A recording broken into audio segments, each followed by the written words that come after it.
நாம் வந்து எங்கே இருக்கோம்னாக்கா, நாமக்கல் மாவட்டத்தில் நாமக்கல் பஸ் ஸ்டாண்டில் இருக்கோங்க. இப்போ பார்த்தீங்கன்னா, கொல்லிமலை போகிறதுக்காக நம்ம வந்திருக்கோம். கொல்லிமலை போகிறதுக்கு 7:50க்கு தான் பஸ்ஸுன்னு சொன்னாங்க. நம்ம முன்னேரத்திலே வந்ததுனால, முன்னாடியே வந்ததுனால நம்ம வெயிட் பண்ணிகிட்ருக்கோம். இப்போ பார்த்தீங்கன்னா, இங்கேருந்து எல்லா ஊர்களுக்கும் பஸ் இங்கேருந்து தான் போகுது. திருச்சி, தஞ்சாவூர், கும்பகோணம், சேலம், கோத்தகிரி இப்படி பல ஊர்களுக்கு இங்கேருந்து பஸ்ஸு போகுது. நம்ம அதுக்கு நம்மளுடைய பஸ்ஸு கொல்லிமலை போகிறதுக்கும் இங்கேருந்து தான் போகுது. கொல்லிமலை போகிறதுக்கான பஸ்ஸு வர்றதுக்காக நம்ம வெயிட் பண்ணிகிட்ருக்கோம். அந்த காட்சி தான் பார்த்துக்கிட்டு இருக்கீங்க. எல்லா ஒரு பஸ்ஸுகளும் வந்து போகிற இடம் தான். நம்ம இங்கேருந்து தான் போகிறோம். அப்போ அதுக்காக தான் வெயிட் பண்ணிகிட்ருக்கோம். பஸ்ஸு பார்த்திங்கன்னா, அந்த நாமக்கல் பஸ் பக்கத்தில் இருக்கிற ஒரு மலை இது. அதில் ஒரு கோயிலெலாம் இருக்குது. இப்போ அதுதான் பார்க்குறீங்க. இப்போ பஸ்ஸு வந்து நம்ம புறப்பட்டுடலாம். அதுக்காக வெயிட் பண்ணிகிட்ருக்கோம். அந்த பஸ் ஸ்டாண்டு பக்கத்தில் இருக்க மலையெல்லாம் பார்த்துட்ருக்கீங்க நீங்கள். இப்போ நம்ம வந்துவிட்டோம். பஸ்ஸு ஏறி நம்ம எங்கே வந்துட்டோம்னாக்கா, கிட்டத்தட்ட நடுக்கோமைன்ற இடத்துக்கு வந்திருக்கோம் நம்ம. அதாவது மலை ஏறுற இடம் அதுதான். அங்கே வந்துவிட்டோம். இங்கே வந்து எல்லோரும் டீ, காஃபி சாப்பிட்றவங்க சாப்பிட்லாம் அப்படின்னு சொன்னாங்க. இப்போ வெயிட் பண்ணிகிட்ருக்கோம். இது நம்ம வந்த பஸ்ஸுங்க. இப்போ நம்ம பார்த்திங்கன்னா புறப்பட்டுருவோம். பார்த்திங்கன்னா நம்ம மலை ஏற ஆரம்பிச்சிட்டோம். கிட்டத்தட்ட வந்து நாமக்கல்லேருந்து 50 கிலோமீட்டர் டிஸ்டன்ஸில் இருக்குங்க. நம்ம மலை ஏற ஆரம்பிச்சது வண்டி. இப்போ நம்ம போயிட்டுருக்கோம். அந்த இயற்கையான காட்சியெல்லாம் பார்க்குறீங்க. அதில் என்ன நடந்துச்சுனாக்கா, ஒருத்தர் வந்து பார்த்திங்கன்னா, மலை ஏறக்குள்ளே ஒரு டாடா ஏசின் வந்தது. அவங்க வரக்குள்ளே ஆப்போசிட்டில் தெரியாமல் வந்துட்டாங்க. அப்புறம் அதை பார்த்தா பக்கத்தில் ஒருத்தர் டூ வீலர் கார் வந்தார், கீழே வந்துட்டார். என்னென்னு தூக்கிட்டு பார்த்தா அவர் பிடிச்சிட்டு வந்திருக்காரு. பாருங்கள், கொண்டை ஊசி வலையில் ஏறக்குள்ள தான் அந்த பிரச்சனை நடந்தது. அப்போ மக்களுக்கு எவ்வளோ சொல்கிறாங்க, அறிவுரை சொல்கிறாங்க, போர்டு எழுதி போடுறாங்க, அப்படி தான் பிடிச்சிட்டு வந்து அந்த நேரத்தில் கீழே விடுவார். கொஞ்சம் மிஸ்ஸான பஸ்ஸில் மாற்றிருப்பார். அப்படி தான் மக்கள் இருக்கிறாங்க. என்ன பண்ணுறது? நம்ம இதில் இயற்கையான காட்சியை பார்க்குற நேரத்தில் இப்படி ஒரு காட்சியும் பார்க்க மாதிரி இருந்தது. தொடர்ந்து இப்போ நம்ம வந்து சோளக்காடுன்ற அந்த ஊருக்கு வந்துவிட்டோம். அதுதான் ஃபஸ்ட்டில் இருக்கிறது. அதுதான் இங்கே வந்து நிறைய அந்த பலகார கடைகள்லாம் இருக்குது. போய் சாப்பிட்லாம். நான் சாப்பிட்டேன். நல்லா இருந்து சாப்பிட்றது நல்ல அருமையாக இருந்தது. இங்கே வந்து பார்த்திங்கன்னா, சோம்பு, சீரகம், மிளகு எல்லா மளிகை சாமான்களும் இருக்குது. இங்கே விளையிறதும் இருக்குது, வெளிலேருந்து வாங்கி வைக்கிறாங்க மக்கள். அதை நம்ம பார்க்க முடிஞ்சது. நிறைய அந்த வெளியிலேருந்து வர டூரிஸ்டர்லாம் வந்து வாங்குகிறாங்க. வாங்கிட்டு போய் ரொம்ப குறைவான விலையில் இருக்கிறதால வாங்கிட்டு போகிறாங்க. மக்கள் வந்து வாங்கிட்டு போகிறாங்க. அதை பார்க்க முடிஞ்சது. இப்போ அதான் இங்கே பார்த்துக்கிட்டு இருக்கீங்க. இந்த இதெல்லாம் பார்த்திங்கன்னா எல்லாமே அங்கே இருக்குது. இது பலாப்பழம். அங்கே விளையக்கூடிய பலாப்பழத்தை அடுக்கி வச்சுருக்காங்க. இது பழங்குடியினர் சந்தை. அவங்க விளைய வைக்கக்கூடிய பொருட்களை இங்கே வந்து விற்கிற இடம் வந்து பார்த்திங்கன்னா, காய்கறி, பழங்கள் எல்லாமே விற்குது. வாழைப்பழம் பாருங்கள், பலாப்பழம், அது அன்னாசி பழம். அன்னாசி பழம் சொல்லுங்க. நான் ஒரு பழம் வாங்கி சாப்பிட்டேன். அந்த பலகார இடத்துல அங்கே வச்சுருந்தாங்க. அங்கே போய்ட்டு பலகாரம் சாப்பிட்டுட்டு கடைசியாக ஒரு பழம் வாங்கி கட் பண்ணி கொடுத்து சாப்பிட்டேன். அவ்வளோ அருமையாக இருந்துச்சு சாப்பிட்றதுக்கு. ரொம்ப ரொம்ப இனிப்பாக இருந்தது. அப்புறம் பார்த்திங்கன்னா, அந்த சிவப்பாறை பார்த்திங்களா, இது ஒரு நெல்லிக்காய். அது அந்த நெல்லிக்காய் சேர்ந்தது. அப்புறம் அதுவும் போய் வாங்கிட்டு நம்ம ஒரு 1/4 கிலோ வாங்கினோம் சாப்பிட்றதுக்காக. எல்லாமே வாங்கிட்டோம். நம்ம தேவையானதை வாங்கிட்டு போய் நம்ம சாப்பிட்றதுக்கு அதெல்லாம் வாங்கினோம். சாப்பிட்றலாம் அப்படின்ட்டு புதுசாக இருக்குன்னு சொல்லிட்டு வாங்கினோம்.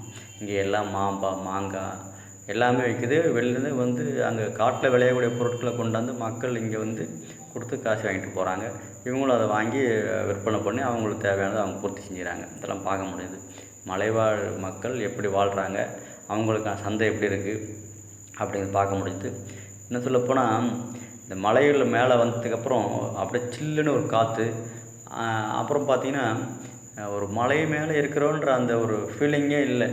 ஒரு அப்படி எப்போ சாதாரணமாக நம்ம எப்படி இங்கே இருக்கிறோமோ அந்த மாதிரி ஒரு நல்லா இருந்தது பார்க்குறது. ரொம்ப அருமையாக இருந்தது. இதெல்லாம் அனுபவிக்கணும் போய்ட்டுங்க.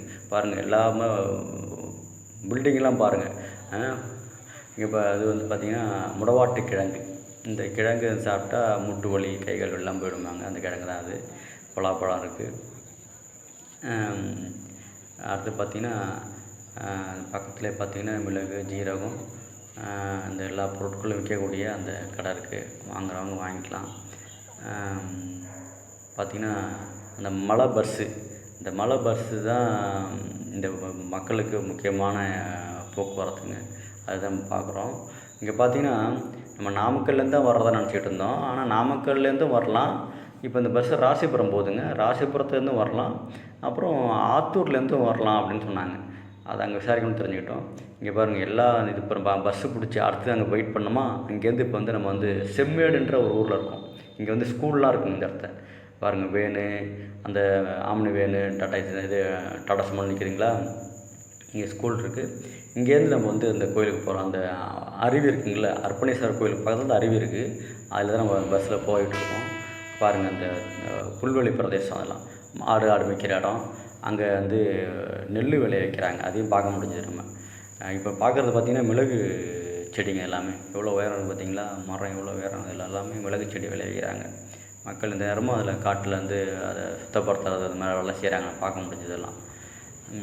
இப்போ நம்ம வந்து பஸ்ஸில் போயிட்டுருக்கோம். எங்கன்னா அர்ப்பணேஸ்வரர் கோயிலுக்கு பக்கத்தில் இருக்க அருவிக்கு போயிட்டுருக்கோம். ஆகாய கங்கை அருவி சொன்ன அவருக்கு பார்த்திங்களா, அந்த அருவிக்கு போயிட்டுருக்கோம்.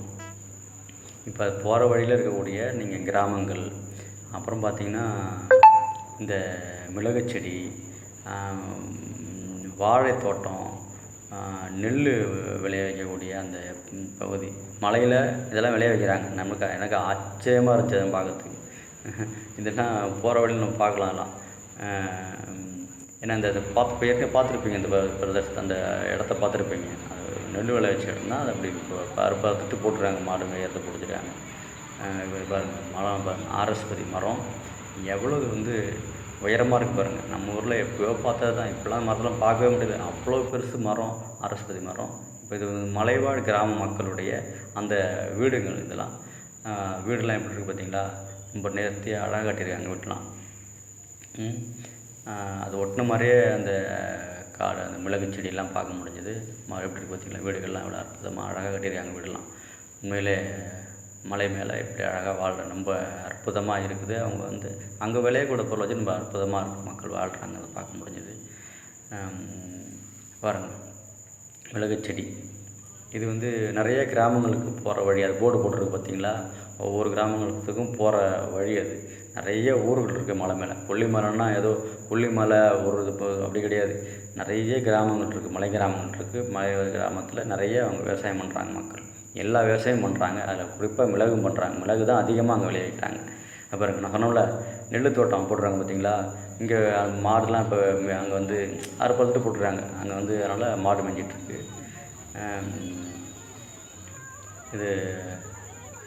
இது பார்த்திங்கன்னா வாழைலாம் இருக்குது. அதோட மிளகு செடி அதிகமாக இருக்குது. ஒருத்தர் சொன்னாங்க வந்துன்னா இங்கே அதிகம் மிளகு தாங்க விளைய வைப்போம், அப்புறம் வாழை போடுவோம், அப்புறம் பார்த்திங்கன்னா அந்த அன்னாசி பழம் விளைய வைப்போம் அப்படின்னு சொன்னாங்க. நம்ம வந்து அந்த அன்னாசி பழம் சாப்பிட்ருக்கோம், ரொம்ப இனிப்பாக இருந்தது. அதே போல் பலாப்பழம் நிறையா அந்த காட்டில் விளைஞ்சி தொங்குறது பார்க்க முடிஞ்சது. அது வீணாக போகிறதும் இருக்குது, நிறையா தொங்கி வீணாக போகுது, பழுத்து வீணாக போகுது. அதே சில பேர் பறித்து வந்து அவங்களுக்கு பயன்படுத்துகிறாங்க, விற்றுக்கிறாங்க, டூரிஸ்ட் வந்து வாங்குவாங்க. இது பார்த்திங்கன்னா அங்கே உள்ள பள்ளிக்கூடங்க, அங்கே உள்ள மலையில் இருக்கக்கூடிய அந்த கிராமத்துக்கு இப்போ தேவை பிள்ளைங்கள் படிக்கிறதுக்கு பள்ளிக்கூடம், ஆரம்ப சுகாதார நிலையம், இதெல்லாம் பார்க்க முடியுது. அப்போ வந்து ரேஷன் கடை இதெல்லாம் அங்கே பார்க்க முடிஞ்சுது. இது பஸ் ஸ்டாப், இது அங்கே தான் பஸ் நிற்கிது. இப்போ அங்கே தான் புறப்பட்டோம். இப்போ பஸ்ஸில் போகலையே நிறைய அந்த ஊர்களுக்கு கிராமங்களுக்கு போகுது. இப்போ நம்ம போன பஸ்ஸு ரொம்ப சுற்றிக்கிட்டு போணுது. அது அங்கே போனதுக்கப்புறம் தான் நம்மளுக்கு தெரியும். ஏன்னா எனக்கு தெரியாது, நம்ம புதுசுங்களா, இது இப்போ நேரமாக போட்டுன்னு நினச்சிட்டு இருந்தோம். அப்புறம் தான் இந்த பஸ்ஸு சுற்றிக்கிட்டு இருந்துச்சு என்ன சொல்கிறாங்க. அந்த மாதிரி ரொம்ப நிறைய கிராமங்களுக்கு போக வேண்டிய பஸ்ஸு போகுது, நிறைய பஸ்ஸு போகுது. ஆனால் மக்கள் அதில் பயணமாகறாங்க. அந்த கொல்லிமலை இருக்கக்கூடிய மக்கள், அந்தக்குள்ளே வாழக்கூடிய கிராமத்து மக்களுக்கு இந்த பஸ்ஸு போக்குவரத்து தான் அவங்களுக்கு ஒரு நல்ல பயன்பாடாக இருக்குது. அது பார்க்க முடிஞ்சது. பாருங்கள் எவ்வளோ மரங்கள், எவ்வளோ செடிகள், அது கண்ணுக்கு பார்க்கறதுக்கே அற்புதமாக இருக்குங்க. கண் கொள்ளா காட்சின்னு சொல்லுவோம்ல, அது இதுதான். பாருங்கள் மிளகு செடி, வாழை, பலா எல்லாத்தையும் பார்க்க முடியுது. அந்த பார்த்திங்களா, அந்த பக்கம் போகிறது அது ஒரு கிராமத்துக்கு போகிற பாதை. அது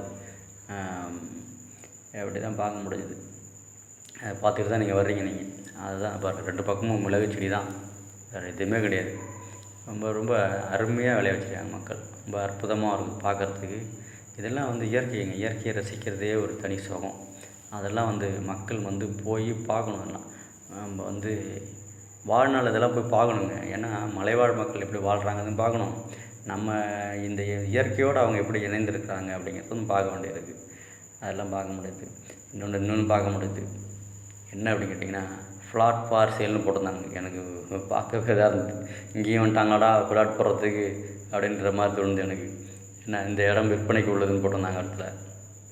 அதையும் பார்க்க முடிஞ்சுது.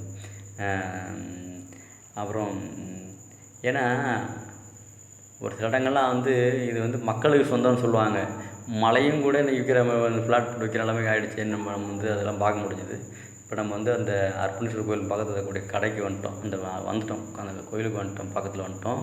அங்கே பக்கத்தில் இருக்கிற அந்த கடையில் அந்த ஜாமான் விற்கிது. அங்கே பார்க்க முடியுது பாருங்கள். மிளகு, ஜீரகம், என்னென்ன தானியங்கள் இருக்குது அத்தனையும் இருக்குது. இங்கே வாங்கிக்கலாம். ஒரு சூப்பு வந்து முடவாட்டுக்கு சூப்பு 20 ரூபா சூப்பு வாங்கி சாப்பிட்டு அடுத்தது பார்த்திங்கன்னா நம்ம இந்த மலை 30 ரூபா டிக்கெட் வாங்கிட்டு கீழே அந்த கங்கை அருவிக்கு போகிறதுக்கான இப்போ அந்த படிக்கட்டு, அது வந்து அந்த படிக்கட்டில் இறங்கிட்டு வர வழியிலே பார்த்தா அந்த இயற்கை கூட அதெல்லாம் பார்க்க முடிஞ்சுது. அதுதான் நீங்கள் பார்த்தீங்க. இப்போ அந்த படிக்கட்டு தான் இப்போ இறங்கிட்டுருக்கோம். அது ரொம்ப கீழே போகணுங்க. அது எப்படின்னு பார்த்தீங்கன்னா ஒரு 1000 படிக்கட்டு மேலே இருக்கும். ஆனால் அது இறங்கி போனால் தான் அந்த அருவியை பார்க்க முடியும். அதுக்கு மேலே பக்கத்தில் இருக்கக்கூடிய நம்ம அந்த இயற்கை சைடெலாம் நம்ம படம் எடுத்தோம். ரொம்ப அற்புதமாக இருக்கும். அந்த வியூ பாயிண்ட் பார்க்குறதுக்கான இடம்லாம் இருக்குது. ரொம்ப நல்லா இருந்துச்சு பார்க்குறதுக்கு. அதுதான் நம்ம பார்த்துக்கிட்டு இருக்கீங்க. நீங்கள் போகிறவங்க அதெல்லாம் பார்க்கலாம். அப்புறம் வந்து இப்போ வந்துட்டு நம்ம அந்த கங்கை அருவிக்கு பக்கத்துலேயே வந்துட்டோம். பார்க்க போகிறீங்க. அதுதான் பார்க்க போகிறீங்க. பார்த்தீங்களா? வந்துட்டோமா? அங்கே பார்த்தீங்களா? அவ்வளோதான். எவ்வளோ அற்புதமாக எவ்வளோ உலக கூட்டது பார்த்தீங்களா? மக்கள் கூட்டமாக இவ்வளோ தூரத்துலேயும் கீழே இறங்கி வந்து, ஆனால் வந்து மக்கள் வந்து நிறைய கூட்டங்க. அவ்வளோ மக்கள் வந்து ஆர்ப்பரிக்கிறாங்க. அந்த அருவியும் அவ்வளோ இதாக இருக்காங்க. ரொம்ப தண்ணி அதிகமாக வருது. ரொம்ப மகிழ்ச்சியாக மக்கள் வந்து குளிக்கிறத பார்க்க முடியுது. ஆனால் வரணும். இங்கெல்லாம் வந்து நம்ம வந்து பார்க்கணும். இதெல்லாம் இந்த பாருங்கள், இந்த கல்லாம் அப்படியே இருக்கும். கொஞ்சம் தூரம் அப்போ சரியாக எல்லாமே நல்லாயிருக்கும் தரையெல்லாம். இது அது பக்கத்தில் இருக்கக்கூடிய இன்னொரு அருவிங்க. அது பெரிய அருவி பார்த்தீங்களா? அந்த அருவி பக்கத்தில் கூட ஒரு அருவி, சின்ன அருவி. அதுக்குள்ளே போக முடியல. அங்கே போகிறதான் வழி இல்லை. அதனால் மக்கள் போகல. இல்லை, நம்மளும் போகல. இப்போ நம்ம மெயினாக இருக்கிறது இந்த ஆகாயகங்கை அருவி. இதில் தான் போகிறோம். மக்கள்லாம் குளிக்கிறாங்க.